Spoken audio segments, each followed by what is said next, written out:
जय हिंद दोस्तों, स्वागत है आपका प्रतियोगी क्लासेस में। दोस्तों, जैसे कि हमने पिछली कक्षा में बात की थी वाक्य के बारे में, और हमने यह भी देखा था कि अब हमारा हिंदी का जो मुख्य सिलेबस था वह लगभग पूरा हो चुका है। अब हम जो छोटे थोड़े बहुत जो टॉपिक बचे हुए हैं उनको अगली क्लास में पूरा करेंगे। तो सबसे पहले हम पूरा करने वाले हैं किसे, यह चीज़ें जो छूट गई थी। जैसे कि हमने भाषा के बारे में पहले बात नहीं की कि भाषा होती क्या है, और क्यों बात नहीं की कि अगर हम पहले ही भाषा के बारे में बात करते तो वो चीज़ें आपको थोड़ा सा बोर कर देती कि क्या भाषा होता है, क्योंकि आपने भाषा को जाना ही नहीं। तो आपने भाषा को जाना ही नहीं तो आप कैसे उसके बारे में बात करते, आपको बोर लगता। इस वजह से ये जो टॉपिक है ये पहले कराना चाहिए था, लेकिन इसे हम बाद में करा रहे हैं। तो हम लोग अभी बात करने वाले हैं किसकी, हिंदी भाषा की उत्पत्ति के बारे में।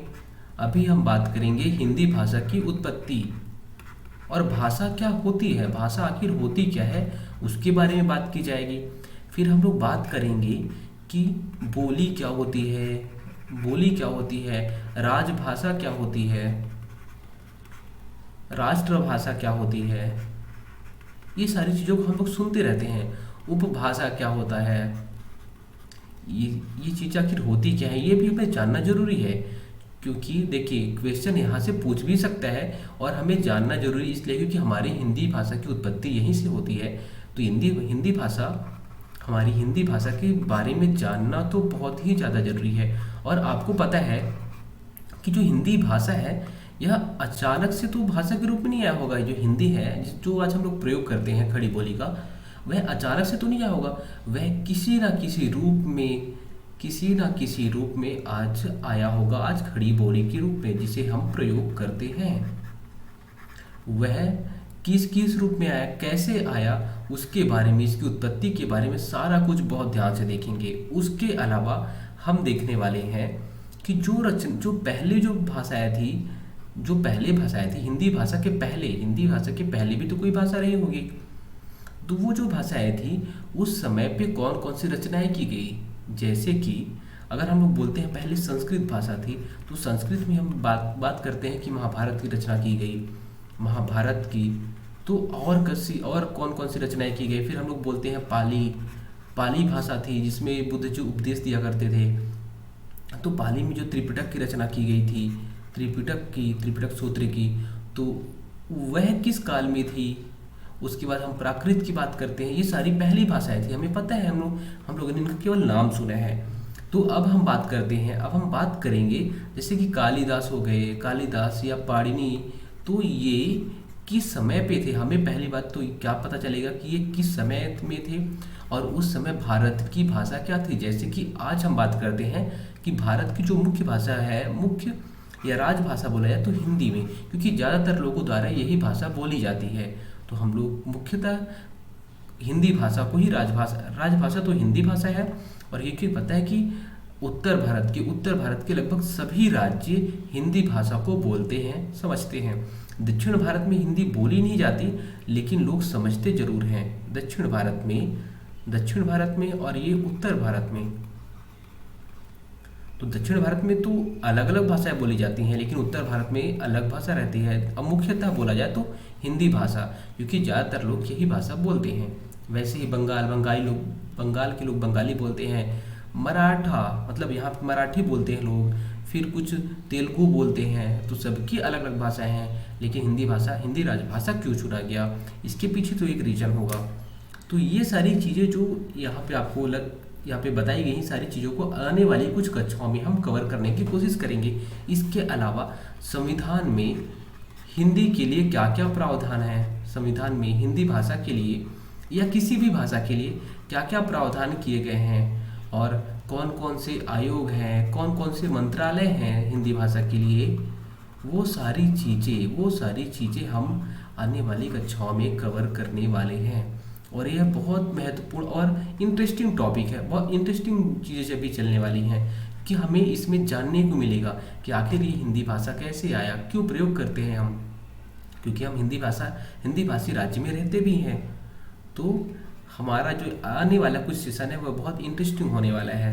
तो चलिए हम लोग शुरू करते हैं और भाषा को पहले समझते हैं कि भाषा क्या होता है, फिर हम लोग हिंदी भाषा में बाद में आएंगे। पहले हम भाषा तो समझने की कोशिश करें।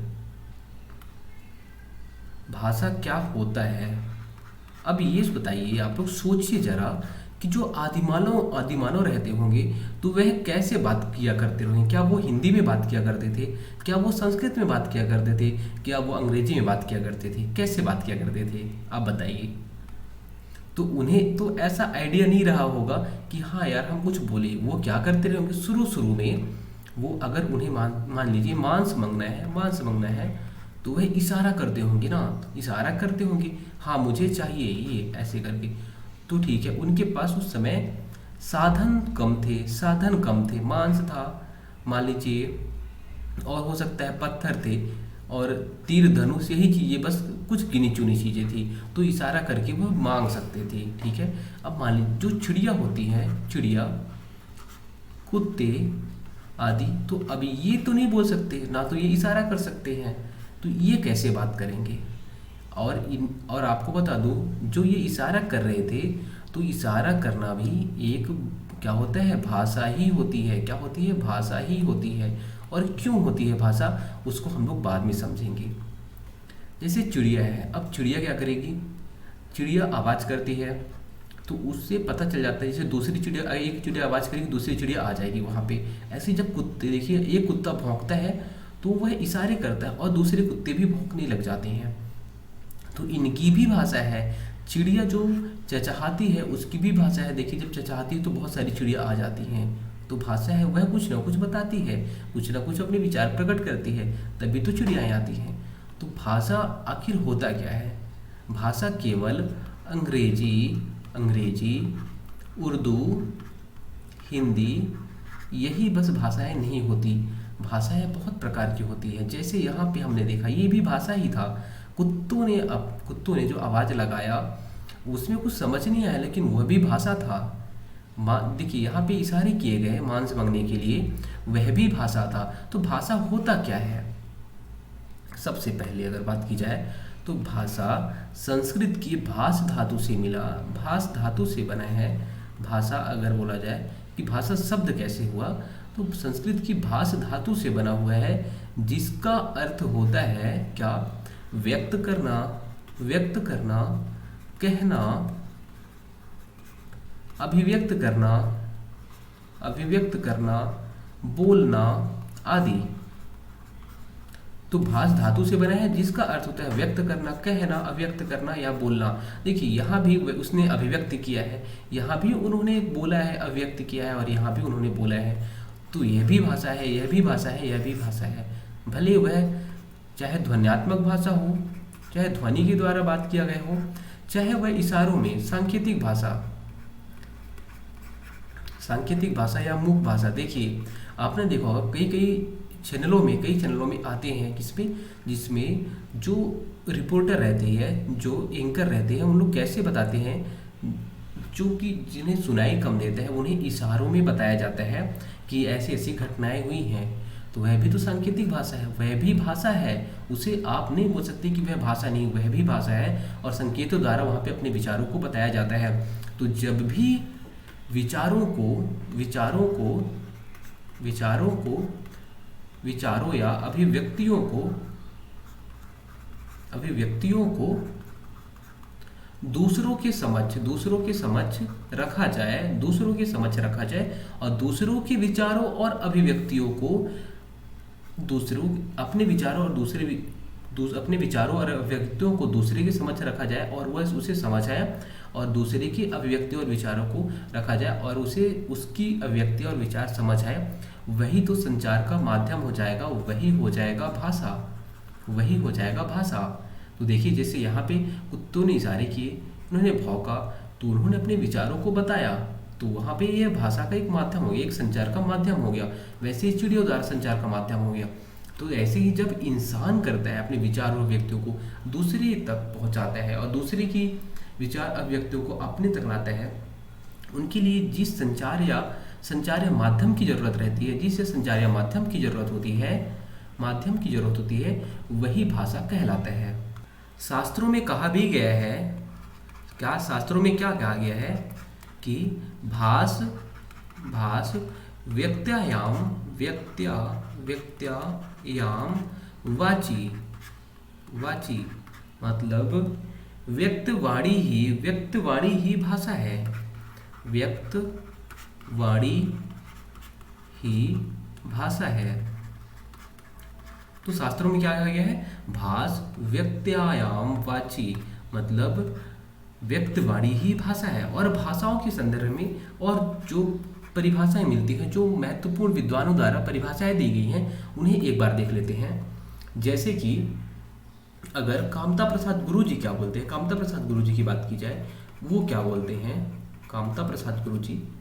तो साधन जिसके द्वारा, एक साधन देखिए, एक साधन जिसके द्वारा मनुष्य अपने विचारों को दूसरे तक प्रकट करे और दूसरे के विचारों को स्पष्टतया समझे, अपने विचार को प्रकट करे और दूसरे के विचारों को समझे, वही होता है भाषा। पहला है ना, ऐसा साधन जिसमें मनुष्य अपने विचारों को दूसरे तक प्रकट करे और दूसरे के विचारों को समझे, वह होता है भाषा। ऐसे ही किशोरीदास जी क्या बोलते हैं? किशोरीदास के अनुसार भाषा की परिभाषा क्या है? तो वह बोलते हैं सांकेतिक शब्द समूह। क्या? सांकेतिक शब्द समूह जिससे अपने विचार को या अपने मनोभावों को हम प्रकट करें। सांकेतिक शब्द समूह यहाँ पे देखिए, एक शब्द अच्छा लग रहा है, क्या है इसका महत्व, क्या इसका मतलब क्या होता है? शब्द समूह, शब्दों का समूह जिससे हम अपने विचार या मनोभाव को प्रकट करें, वह होता है भाषा। ऐसे ही बाबूराव सक्सेना क्या बोलते हैं भाषा की परिभाषा के संदर्भ में? कि ध्वनि चिन्हों द्वारा मनुष्य अपने विचार का विनिमय करे। जब ध्वनि चिन्हों द्वारा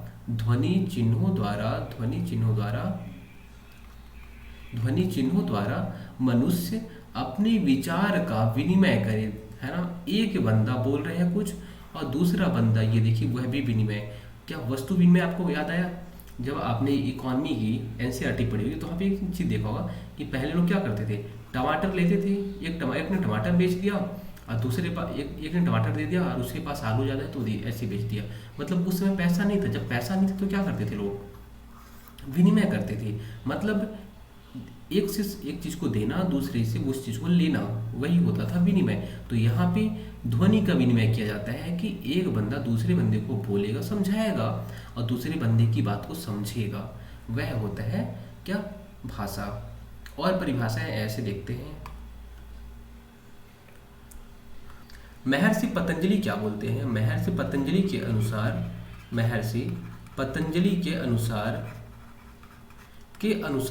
भाषा की परिभाषा क्या है? तो वो बोलते हैं जो वाणी से व्यक्त हो, जो भी वाणी से व्यक्त हो, जो भी वाणी से व्यक्त हो, वही है परिभाषा, वही है भाषा। जो भी वाणी से व्यक्त करो आप, वो भाषा होती है।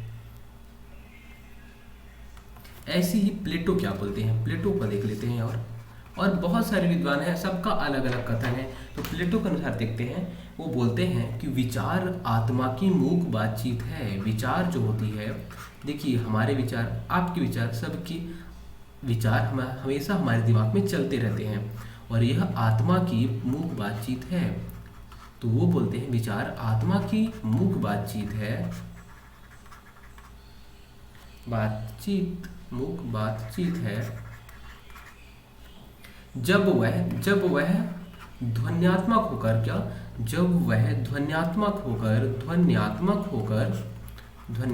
होकर होठों पर प्रकट हो, जब वह ध्वन्यात्मक होकर होठों पर प्रकट हो जाए, वही भाषा कहलाती है।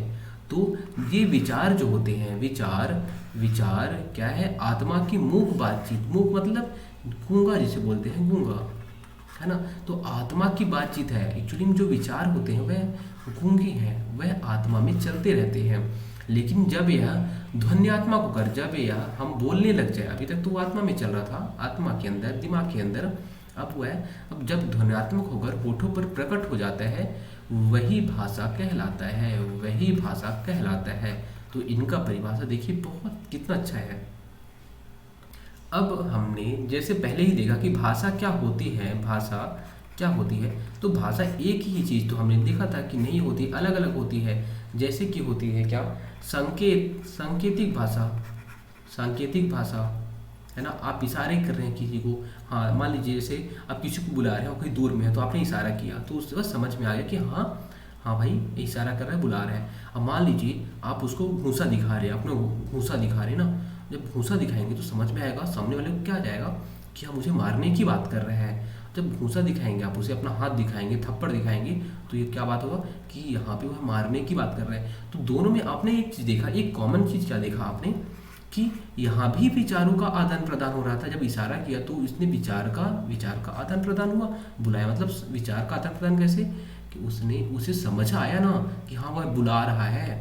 और यहाँ भी क्या हुआ, यहाँ भी समझ आया कि मुझे मारने की बात कर रहा है। तो यहाँ भी तो सांकेतिक भाषा हुआ।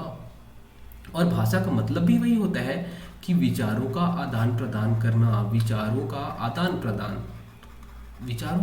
प्रदान ही तो भाषा होता है का एक रूप। विचारों का आदान प्रदान करने का एक रूप, एक ही तो भाषा होता है। और भाषा जैसे कि कभी कभी अस्पष्ट भाषा होती है, अस्पष्ट भाषा जैसे पशु पक्षी ये जो बोलते हैं वह अस्पष्ट भाषा रहती है, लेकिन वो समझते जरूर हैं, तो वह भी भाषा ही होती है। वैसे ही स्पर्श भाषा। अब स्पर्श भाषा कैसे होगी, अगर मान लीजिए आपके पास कोई कुत्ता है मान लीजिए, और उस कुत्ते को आप उसमारेंगे तो देखिए वो डर जाएगा। और उस कुत्ते को आप प्यार करेंगे तो देखिए आपके पास बार बार आएगा, उसे समझ आएगा कि हाँ ये मुझे प्यार कर रहा है। तो देखिए जब आप उसे डराएंगे तो वह डर जाएगा। तो देखिए वहाँ क्या पता चलता है, ना तो कुत्ता आपकी हिंदी को समझेगा, ना तो कुत्ता आपकी अंग्रेजी को समझेगा, ना तो आप उर्दू बोलेंगे तो समझेगा, कुछ नहीं समझेगा।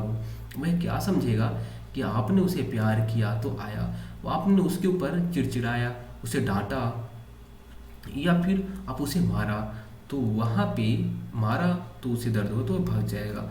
तो यहाँ पे स्पर्श की बात होती है, जब आप प्यार करते हैं कुछ कुत्ते को तो उसे समझ आता है कि हाँ मुझे प्यार कर रहा है। तो स्पर्श भाषा ऐसी होती है। देखिए जैसे इंसान है, किसी दूसरे को देखिए अगर प्यार करता है, उसे आशीर्वाद देता है तो वहाँ पे समझ आता है। और कोई एक थप्पड़ जाके गिन दिया तो वहाँ पे क्या समझ आएगा कि हाँ क्या है, वहाँ भी तो एक विचार जाएगा, लेकिन सामने वाला गुस्सा है। लेकिन वहाँ भी विचार, भले थप्पड़ मारा तो विचार तो प्रकट हो ही रहा है कि सामने वाला गुस्सा है ना। तो विचार ये स्पर्श के रूप में भी आते हैं।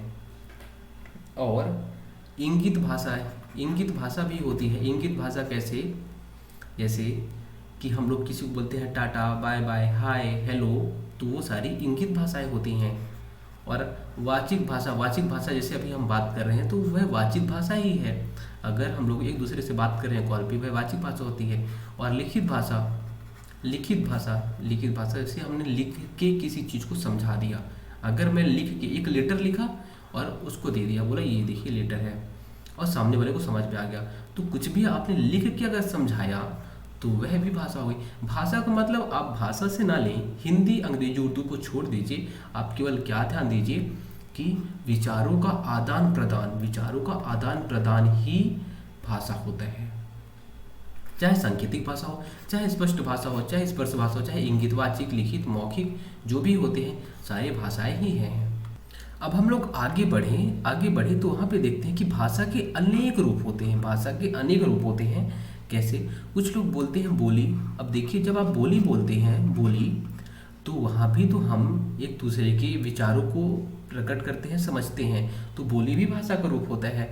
फिर भाषा का रूप होता है विभाषा क्या होता है वह भी सीखेंगे कि विभाषा, जब ये बोली होती है, यह जब और बड़े क्षेत्र में फैलती है। देखिए बोलियाँ क्या होती हैं, बोलियाँ जैसे कि मान लीजिए आप किसी गांव में रहते हैं तो देखेंगे आसपास के लगभग 8 से 10 गांव में एक ही प्रकार की बोली बोली जाएगी। फिर आप थोड़ा सा दूर में जैसे जाएंगे, थोड़े से दूर गांव में या शहर में जाएंगे, वहाँ देखेंगे थोड़ा सा अंतर मिलेगा आपको, आपकी जो बोलियाँ था उसमें अंतर मिलेगा। फिर और दूर जाएंगे तो वहाँ भी थोड़ा सा और अंतर मिलेगा।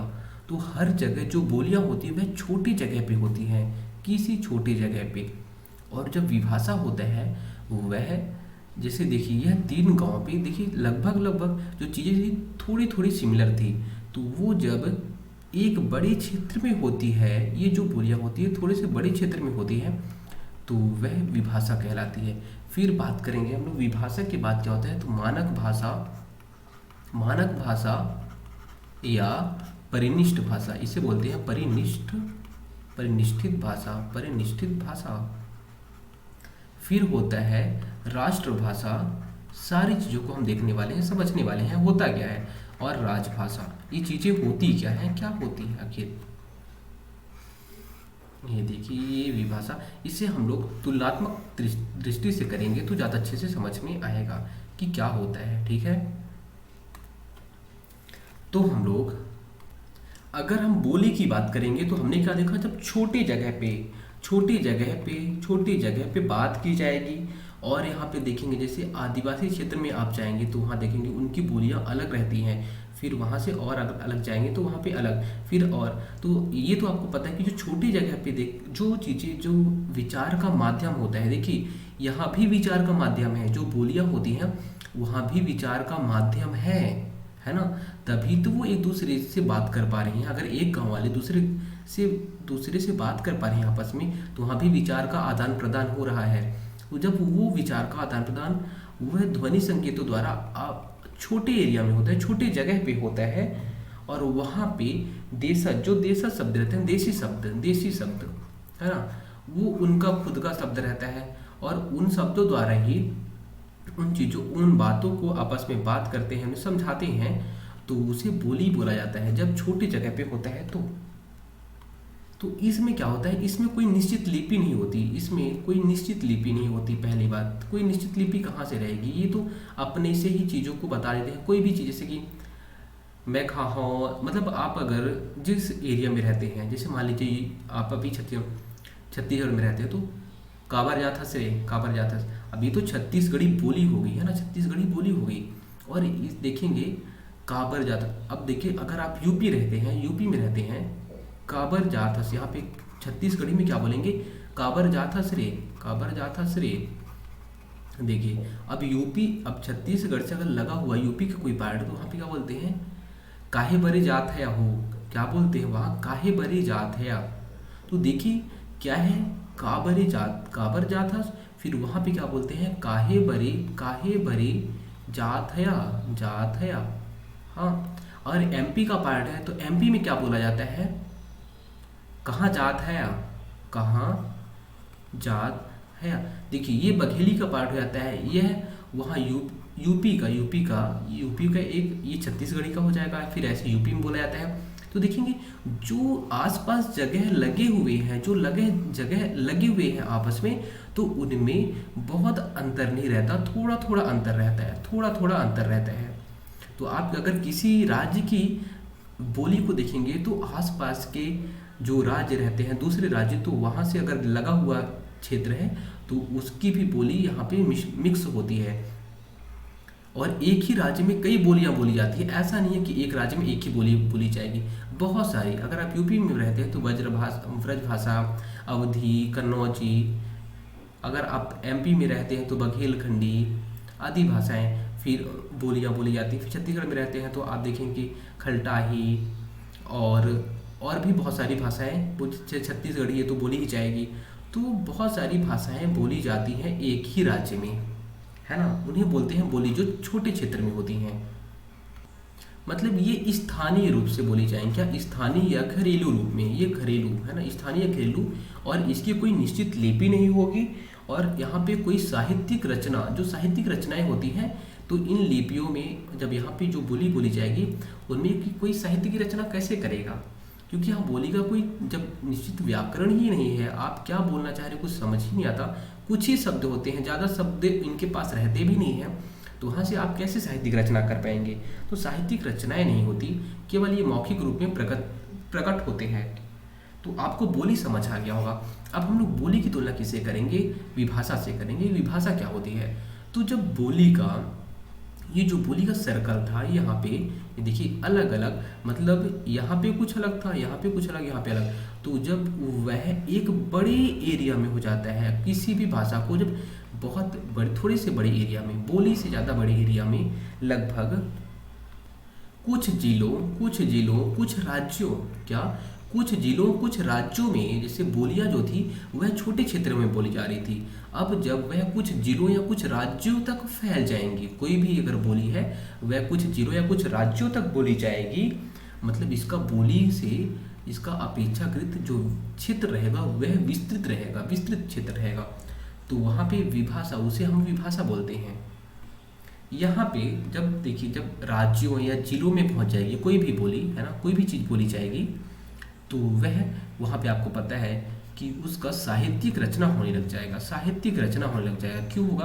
क्योंकि देखिए वह राज्य में हो चुकी है। यहाँ पे एक राज्य में अगर कोई, जैसे छत्तीसगढ़ी हो गई, आप अगर ब्रजभाषा बोलेंगे या फिर, तो जो वो राज्य में एक जिले में है या राज्य में है, तो वहाँ पे उससे रचनाएं की जाने लगती हैं, क्योंकि काफ़ी लोगों के संपर्क में वो बोली आ जाती है, वो थोड़े लोगों के संपर्क में नहीं है।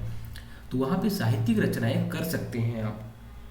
और यह लिपिबद्ध भी होती है, लिपिबद्ध भी होती है। लिपिबद्ध कैसे?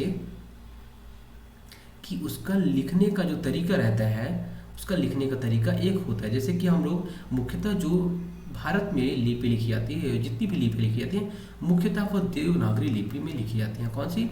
देवनागरी लिपि में लिखी जाती हैं। जैसे आप देखेंगे ब्रजभाषा, अब ये विभाषा में कौन कौन से आएंगे? तो जो कई राज्यों या कई जिलों में फैले हुए हों उसे बोलते हैं विभाषा। तो जैसे ब्रजभाषा हो गया, अवधी, मैथिली देखिए है तो यूपी के ही, उत्तर प्रदेश की ही भाषाओं की बात हो रही है, लेकिन देखिए ये कुछ जिलों में फैला है, मैथिली कुछ जिलों में फैला हुआ है, ब्रजभाषा कुछ जिलों में फैला हुआ है। तो हमने क्या देखा? बोली जो रहेगी वह कुछ छोटे से क्षेत्र में रहेगी, विभाषा कुछ बड़े, उससे बड़े क्षेत्र में रहेगी। फिर मानक या परिनिष्ठित भाषा, ये कहाँ तक है ये? तो उपभाषा, मानक भाषाएं या परिनिष्ठित भाषा में क्या रहता है? जब जो ये बोलियां हैं, जैसे हमने बोला, अभी क्या बोला था कि काबर जात हस रे, फिर इसी को यूपी में क्या बोलता है काहे बरे जात है यार। फिर देखिए एमपी में क्या बोला जाता है, कहाँ जात है यार। तो क्या है? जब कई बोलियों को या समान प्रकृति की बोलियों को, जब समान प्रकृति की बोलियों को, देखिए आपको यहाँ पे ध्यान यही देना है कि जब समान प्रकृति की बोलियों को एक उपभाषा वर्ग में रखा जाए, एक उपभाषा वर्ग में रखा जाए, तो वह मानक भाषा या परिनिष्ठित भाषा कहलाती है। देखिए जैसे कि यहाँ पे छत्तीसगढ़ का कुछ एरिया था, ये यहाँ पे यूपी का कुछ एरिया लगा हुआ था, यहाँ पे एमपी का कुछ एरिया लगा हुआ था। तो वैसे अगर यहाँ पे देखेंगे कि इनकी प्रकृति कैसी है, इनकी अगर प्रकृति समान है तो उसे उपभाषा वर्ग में रखा जाएगा, एक ही उपभाषा वर्ग में रखा जाएगा। तो वैसे ही आप देखेंगे कि हिंदी उपभाषा वर्ग में, किसकी? हिंदी उपभाषा वर्ग में 17 बोलियों को शामिल किया गया है। कितनी? 17 बोलियों को।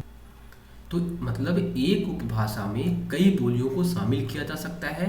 और देखिए हिंदी उपभाषा जो है, हिंदी उपभाषा देखिए क्या है, बहुत सारी बोलियों को मिला के एक उपभाषा वर्ग बनता है। एक उपभाषा वर्ग कैसे?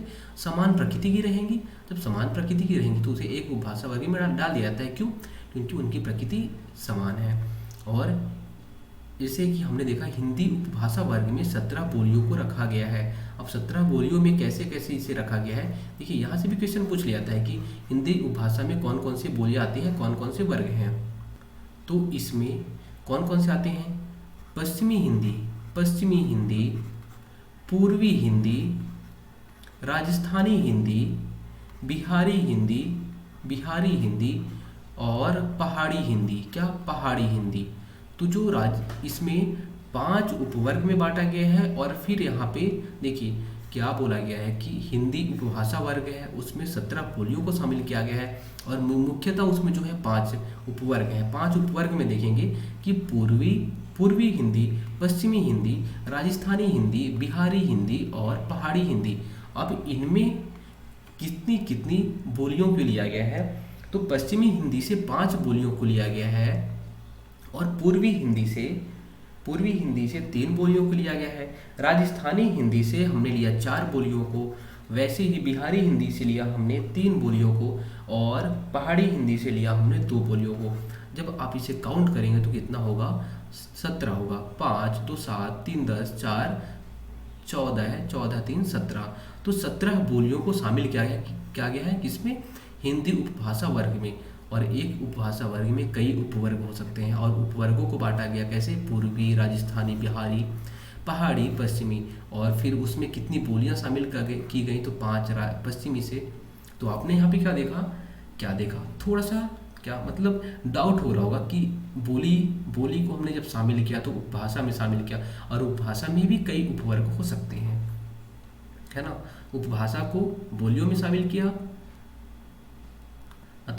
बोलियों को उपभाषा में शामिल किया, और वहाँ पे हमने देखा कि इससे कई उपवर्ग हो सकते हैं। देखिए यहाँ पे जो है वो फैक्चुअल चीज़ें हैं कि 5 इसका 3 इसका, तो उसे अभी आपको याद नहीं करना, बस इतना बताया गया है, जो समझाया जा रहा है उसे समझना बस है कि कई बोलियों का समूह रहता है जो समान प्रकृति की होती हैं। जब समान प्रकृति की होती हैं तो उसे मानक भाषा या परिनिष्ठित भाषा बोला जाता है।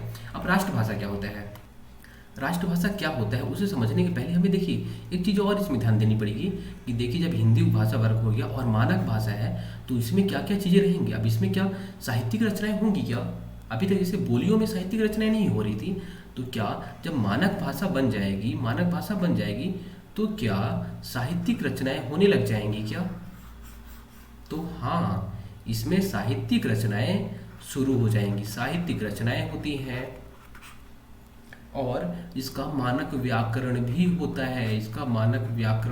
है, क्योंकि यह काफ़ी बड़े क्षेत्र में रहती है,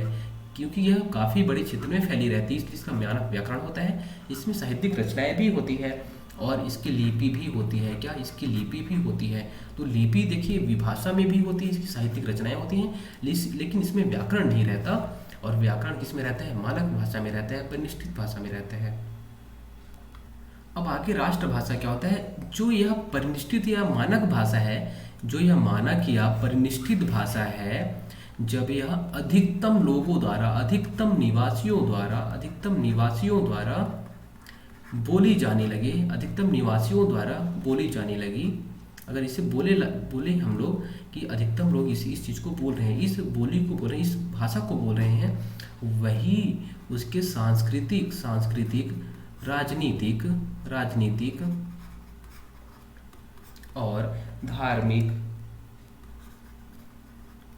सामाजिक आदि गौरव के कारण हो जाता है। ये इसके कारण आदि उनका गौरव बढ़ जाता है कि हाँ ये चीज़ें हैं। देखिए अगर किसी क्षेत्र में चीज़ें बोली जाएंगी तो उन्हें लगे हाँ ये मेरे गौरव की बात है, फिर वह भी देखेंगे तो हाँ यार मतलब देखेंगे हाँ यार हम लोग एक ही चीज़ में, हमारा जो संस्कृति है, हमारे जो त्यौहार हैं वो सारे एक जैसे ही है, तो वह उनके जब अधिकतम लोगों द्वारा एक ही भाषा को बोला जाने लग जाए और उन्हें लगे कि हाँ यह मेरी सांस्कृतिक, राजनीतिक या धार्मिक की गौरव की बात है, और जब बोलेंगे तो लगेगा ही हमें। जैसे कि देखिए अगर अंग्रेज लोग हैं तो वो अलग त्यौहार मनाते हैं, उनका कुछ अलग त्यौहार रहेगा, हमारा अलग त्यौहार है, तो और अलग जो देश है उनका अलग त्यौहार है, बहुत सारे अलग त्यौहार रहते हैं। तो हमें क्या लगता है अगर जैसे देखिए अगर आप दशहरा मनाते हैं या और कोई त्यौहार मनाते हैं तो हमें लगता है ये हमारे संस्कृति को जोड़ता है हमें, तो वहाँ पे भाषा का बहुत इंपॉर्टेंट रोल रहता है।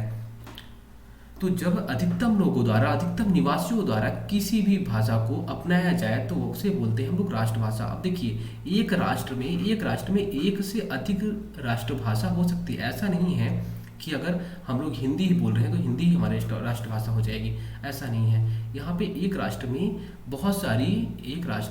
देश में बहुत सारी राष्ट्रभाषाएं हो सकती हैं। और आपको बता दूं कि हिंदी की यहाँ हिंदुस्तान में या भारत में कोई राष्ट्रभाषा नहीं है।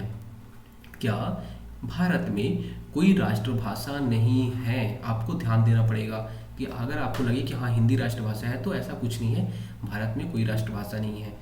लेकिन हाँ एक देश कई राष्ट्रभाषा रख सकता है, हिंदी, अंग्रेजी, उर्दू, मराठी, तमिल, तेलुगु जो भी होते हैं सारी भाषाएं रख सकता है, वो सारी राष्ट्रभाषाएं बोल सकता है, मना सकता है।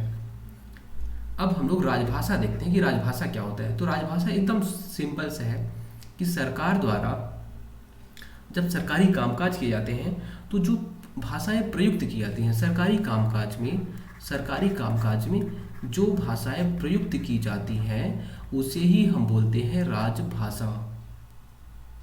क्या जो सरकारी कामकाज होते हैं उसमें जो भाषाएं प्रयुक्त की जाती है उसे ही हम बोलते हैं क्या, राजभाषा। या प्रशासनिक कार्य में भी इन्हें प्रयुक्त किया जाता है। जैसे देखिए, अगर आप यूपीएससी का मान लीजिए, यूपीएससी का नोटिफिकेशन आया है, यूपीएससी का सिलेबस है, मान लीजिए सिलेबस है, तो आप देखेंगे वह हिंदी में भी रहता है, हिंदी में भी डाउनलोड किया जाएगा, हिंदी में भी रहा वहाँ पे मतलब उससे निकाला जाता है, अंग्रेजी में भी निकाला जाता है।